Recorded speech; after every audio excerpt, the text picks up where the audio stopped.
Hello friends, welcome to Dr. Rajkumar's Learning App. Today's topic is about Russia-Ukraine crisis. So for this, what is the context? So there are rising fear about the war between Ukraine and Russia. And there is also fear that this can escalate into World War III. So here's what to know about the international tension surrounding Ukraine, which has an estimated 1 lakh Russian troops massed along its border. So Russia has put around 1 lakh of its troops along the border of Ukraine. Also, Russia is militarizing the area or the border along the Ukraine by deploying troops, weapons, tanks, missiles, etc. So what is the issue? As we know that Russia has amassed over 1 lakh of troops along Ukrainian border. Now, Western countries are alleging that Russia is planning to invade Ukraine. So, what the Western countries like US are saying that the Russia is in preparation to invade Ukraine. And this has increased the geopolitical tensions in the Western Europe. But Russia has denying this allegation of invasion. So according to Russia, it is only taking the defensive measures and there is no plan to invade Ukraine. So what is the background for this? So Ukraine was the part of former USSR as well as it is the part of Russian civilization which is 1200 years old. But after the disintegration of USSR in 1991, Russia lost its most of the important strategic region in the form of Ukraine. So why was Ukraine such an important strategic region for Russia? Because it provided access to the Mediterranean Sea directly. Also, Ukraine has a large Russian speaking population which are pro-Russia. Many of the people who stay in Ukraine but speak Russian, they are supporting the Russia. So they want to join the Russia. So they want to join the group which is led by Russia. Also, Russia wanted to join Ukraine as the part of its groupings. But Ukraine denied to join the groups which were led by Russia. For example, Russia wanted Ukraine to join Russian-led Euro-Asian Economic Union, but Ukraine denied joining that group. But in 2013, President of Ukraine was the pro-Russian. So he wanted to join the Russian-led Euro-Asian Economic Union. But the people of Ukraine started protest against this plan and also they started the revolution against the president of Ukraine. So the president of the Ukraine has to step down and flee the country. So what did Russia said here is that Russia said this revolution was sponsored by the Western countries. So they supported the people to raise voice against the plan to join the Russian-led groups. And due to this, Russia annexed the Crimean Peninsula, which was the part of Ukraine in 2014. So you can see that this is the part which is called as Crimea, which was the part of Ukraine. So why this Crimea was important? Because it is located at the strategic place. So it has many coastal important ports which provided access directly or indirectly to the Mediterranean Sea. Again, Russia started to sponsor separatist movement in Ukraine. And due to this, there was backlash against Russia from the Western countries. And also, the Western countries removed Russia from the G8 groups and it again became the G7 grouping. So you can see this is the part of Ukraine where the Russia sponsored separatist movement. So to bring peace in this region, the Minsk Accord was started by France, Germany, Russia and Ukraine. So the main aim of the Minsk Accord was to end separatist movement in Ukraine and bring peace. But Russia wanted more autonomy to this region, so it demanded Ukraine to amend its constitution and provide more autonomy to this region. But again in 2016, NATO forces were deployed in Eastern Europe to deter possible future Russian aggression. But Russia again started to counter-attack Ukraine through cyber attacks. Now, even though Ukraine has not joined NATO forces, but there is talks going on that Ukraine might join the NATO forces. And this can result in NATO forces going to the doorstep of the Russia.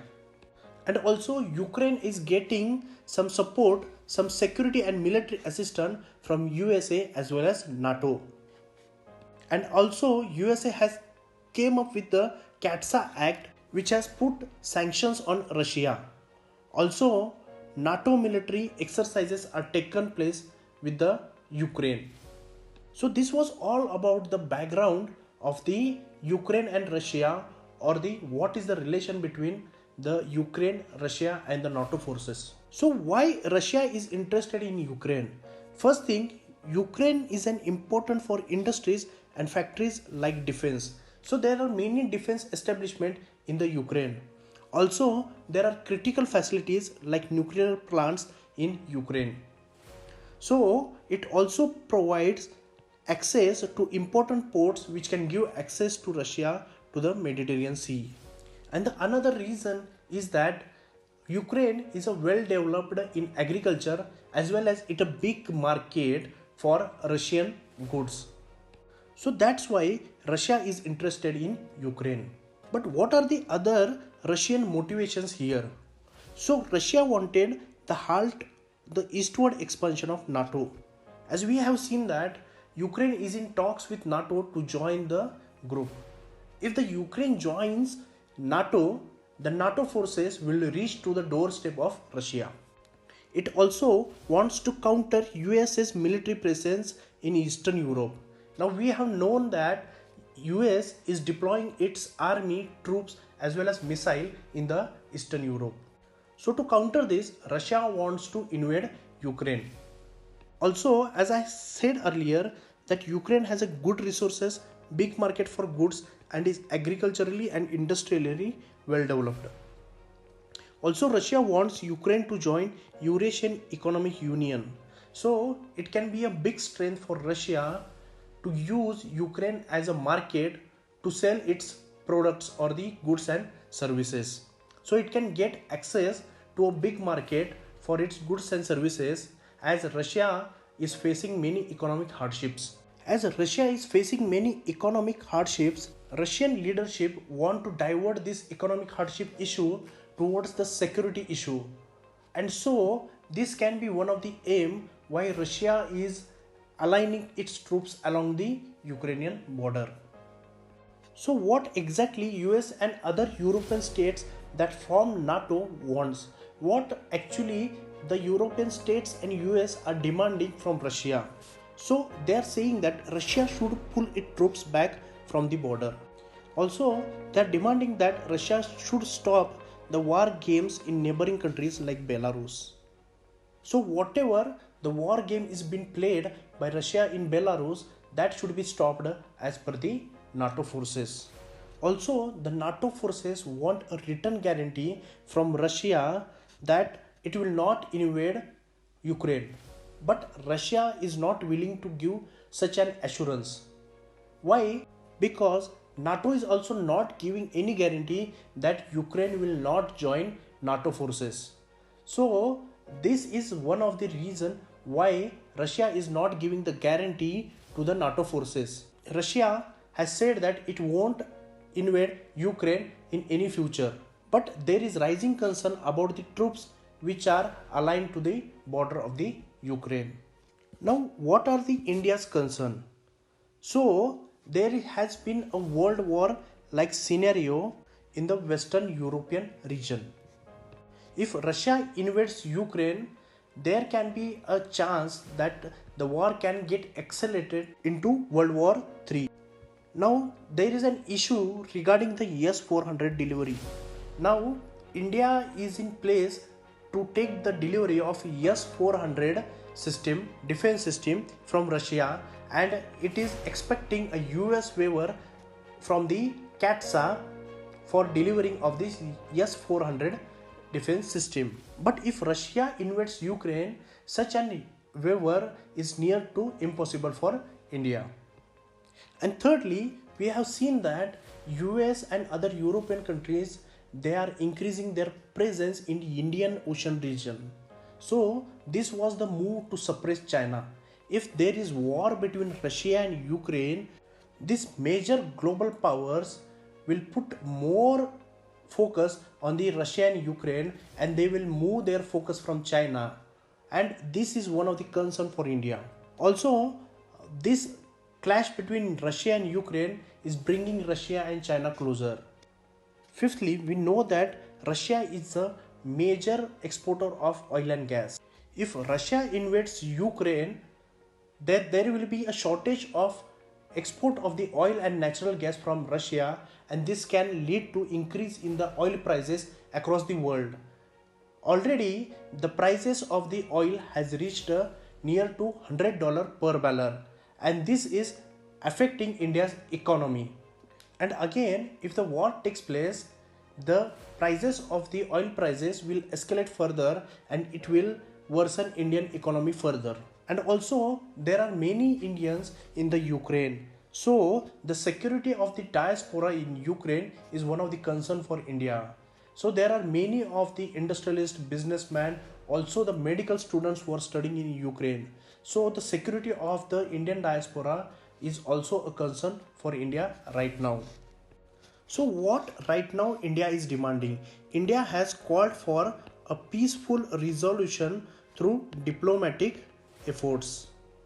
India has urged these nations to fulfill the implementation of Minsk package. But at UN, India abstained from procedural vote on whether to discuss the situation or not. In the United Nations Security Council, India didn't vote on the resolution which demanded for the discussion on Russia-Ukraine crisis. So indirectly, India has supported Russia. Not directly, but indirectly, Russia has been supported by India. But US-led group of 10 countries had agreed to take the discussion in United Nations Security Council. So this is all about the Russia-Ukraine crisis. What is the background for the Russia-Ukraine crisis? So what are the demands of Russia? What is the motivation of the Russia? What are the demands of NATO forces? What are the concerns for India? And what are the impacts of this crisis on India, as well as what India is expecting from this crisis? So thanks for joining us. Thank you.